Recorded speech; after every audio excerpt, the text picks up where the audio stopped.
മനസ്സിലാക്കേണ്ട പുതിയ ദിവസം ഇത് ഞാൻ കാണിച്ചു തരാൻ പോണേ. എൻ്റെ മോഡലിട്ടുള്ള താമരപ്പൂവാണ്. ഇത് നമ്മുടെ 1000 പൂ ഇതിലുള്ള താമരയാണ്. ഇത് നല്ല ഭംഗിയാണ് ഇത് കാണാൻ. ഇതൊരു വൈറ്റും പിന്നെ പിങ്ക് ഡിഷുള്ള ഒരു താമരയാണ്. ഇതിൻ്റെ മൊട്ട് കണ്ടോ ഇങ്ങനെയാണ്. ഇത് ഇതിനേക്കാളും നല്ല വലുതാവേ. അങ്ങനത്തെ ഒരു നല്ല ഭംഗിയുള്ള താമരയാണ് ഇത്. ഇതോ ഒരു മൊട്ടോ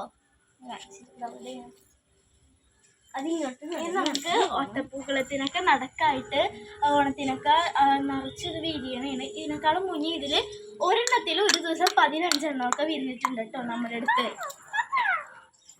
ശരിക്കും നമ്മുടെ അടുത്ത് ഇതിൽ ഒരു പ്രാവശ്യം ഒരെണ്ണത്തിൽ 15 എണ്ണം 15 മുട്ടുകളും ഒരു 2 പൂവും മുട്ടുകളും ഉണ്ടായിട്ടുണ്ട്. ഇപ്പം നമ്മുടെ അടുത്ത് 3 മുട്ടുകളാണുള്ള.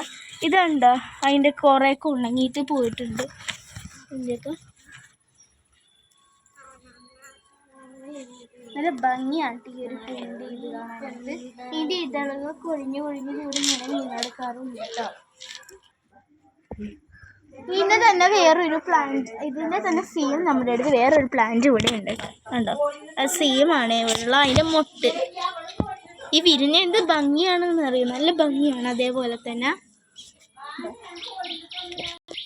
ഇതിൻ്റെ കൂടെ തന്നെ നമ്മുടെ ചെമ്പരത്തി വെറൈറ്റികളും ഉണ്ടായിട്ട് ഇവിടെ. ഇത് നമ്മുടെ നല്ല റെഡ് കളറായിട്ടുള്ള നല്ല വലിയൊരു ചെമ്പരത്തിയാണ് കേട്ടോ. ഉണ്ടോ നല്ല ഭംഗിയല്ലേ. ഇത് നമ്മുടെ വേറൊരു വെറൈറ്റിയാണ് ചെമ്പരത്തിയുടെ ഉണ്ടോ. ഇതൊരു ഒരെണ്ണത്തിലൊരെണ്ണമുള്ളതാണ്. അതവിടെ നമ്മുടെ വെള്ള ചെമ്പരത്തി ഉണ്ട്. ഇവിടെ നിന്ന് നോക്കിക്കഴിഞ്ഞാൽ നമ്മുടെ ബോഗൻവില്ലയൊക്കെ നമുക്ക് നല്ല ഭംഗിയായിട്ട് കാണാൻ പറ്റും കേട്ടോ. ബോഗൻവില്ലകൾ നമ്മുടെ ചെമ്പരത്തി, ഇനിയും ചെമ്പരത്തി വെറൈറ്റികൾ ഉണ്ടാക്കി പിരിയാനുണ്ട്. നമ്മുടെ മുല്ലമുട്ട ഇത് നമ്മുടെ കിണറാണ്. കിണറിലൊക്കെ ഉണ്ടോ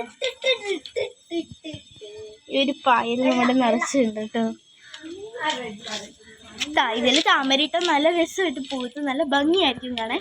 അപ്പം നമ്മുടെ ഇന്നത്തെ ഈ ഒരു താമര വീഡിയോ ചെമ്പരത്തിയുടെ കളക്ഷൻസും ഇഷ്ടപ്പെട്ട ആൾക്കാർ നമ്മുടെ ചാനൽ സബ്സ്ക്രൈബ് ചെയ്യണം, ലൈക്ക് ചെയ്യണം, ഷെയർ ചെയ്യണം, കമൻറ്റും ചെയ്യണം.